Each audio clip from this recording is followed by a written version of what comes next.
about the future of our children. And this is why I've invited you into this strange, empty kitchen. Because Republicans wanted me to appeal to women voters, and women love kitchen. Scarlett Johansson poking fun at Alabama Senator Katie Britt on SNL over her rebuttal to the president's State of the Union address. Britt's response has sparked some backlash, not just for the delivery, but also for a misleading anecdote that she cited about a woman who was sex trafficked by cartels. In an attempt to criticize President Biden over the border crisis, Britt failed to note the story she was citing actually happened in Mexico during George W. Bush's presidency. Britt addressed her critics over the weekend. To be clear, the story that you relayed is not something that's happened under the Biden administration, that particular person. Well, I very clearly said I spoke to a woman who told me about when she was trafficked when she was 12. So I didn't say a teenager. I didn't say a young woman, a grown woman, a woman when she was trafficked when she was 12. All right, joining us now is CNN political commentator and the host of CNN's Smerconish, Michael Smerconish. Michael, good morning. I'm so grateful to see you. Thank you. Nice to be seen. And congratulations on 10 years of your show. Thank you, Casey. That's nice of you to say. Yeah, no, of course. It's awesome. And anyone who's not watching you on Saturdays should definitely check in and take a look. Let's start with this Britt saga. What did you make of her response, the fallout, everything on SNL? So the curse of the State of the Union response continues. I had flashbacks of Marco Rubio drinking water. You know, something else that I said on radio last week is it's funny that Scarlett Johansson should have given this the treatment on SNL because I'm an SNL fan. But every once in a while, there's a skit on SNL that bombs. And I say, why during the rehearsal didn't someone flag it? Why during the Katie Britt rehearsal? Because it was totally scripted. Of course, there was one. Why didn't someone say, my God, your acting is way over the top. You got to rein it in? Because as misleading as we now understand the facts to have been, it's the performance that I think we're going to remember for a long time. Yeah, not unfair in terms of what we'll remember. Let me show you just a little bit about, we did talk to the woman in question that Katie Britt referenced here at CNN. Here's what she told us. Watch. Yes. In fact, I hardly ever cooperate with politicians because it seems to me that they only want an image. They only want a photo. And that to me is not fair. I work as a spokesperson for many victims who have no voice, and I really would like them to be empathetic. And I think she should first take into account what really happens before telling a story of that magnitude. So it is interesting to put a voice to this woman in this case.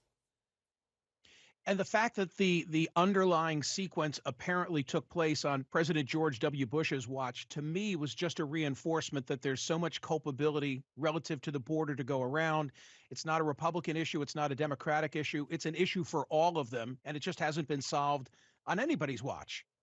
Yeah, and our government has repeatedly tried and failed since that era. I mean, the first time I was ever covering a failed immigration bill up on Capitol Hill was 2005, and George W. Bush was president. This is how long this has been going on.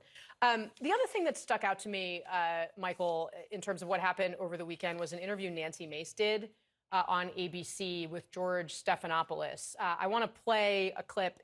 You should know from this, I'm not sure exactly if we clip the part where George talks about this, but Nancy Mace has said herself that she was a victim of rape. It's something she didn't talk about for quite some time. She eventually did reveal it in public. Watch how this exchange played out. Any rape victim will tell you, I've lived for 30 years with an incredible amount of shame over being raped. I didn't come forward because of that judgment and shame that I felt. And it's a shame that you will never feel, George. And I'm not going to sit here on your show and be asked a question meant to shame me. You're asking me a question about my political choices, trying to shame me as a rape victim, and I find it disgusting. I'm questioning your political choices because you're supporting me. You're someone who's been found liable for rape. Actually, I'm not trying to shame you. You are. That's exactly what you're doing. You're not answering the question. And I think it's disgusting. So just to be clear, Michael, the question was as to how could she support Donald Trump who has been found civilly liable for sexual assault or rape, he said rape in the question, considering her own history. What was your takeaway from this exchange?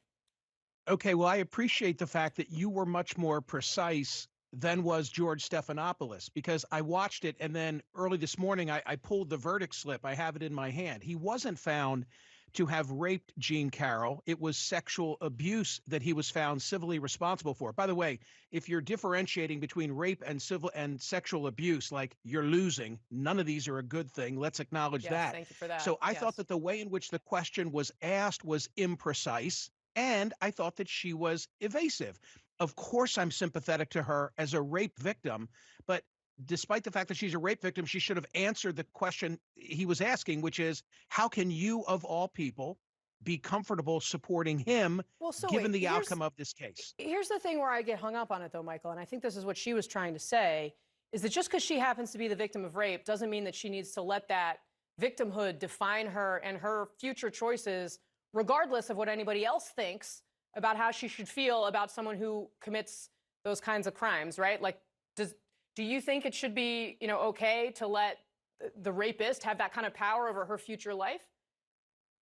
So if it weren't Nancy Mace that we were talking about, and it were any other individual, a female member of the House, Republican, supportive of Donald Trump, is it a fair question to say, in light of the Jean Carroll civil verdict, how are you comfortable in supporting him? I think that's a totally appropriate. In fact, it's an appropriate question for man, woman, anybody to ask. So now, yes, Casey, I say, well, okay, given her history, is it unfair to ask her?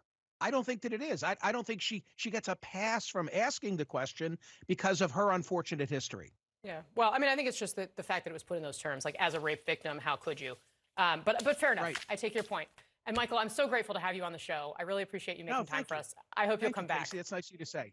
Yeah, thank you. Every Saturday at 9, watch Michael. Thank you. All right, I'm going to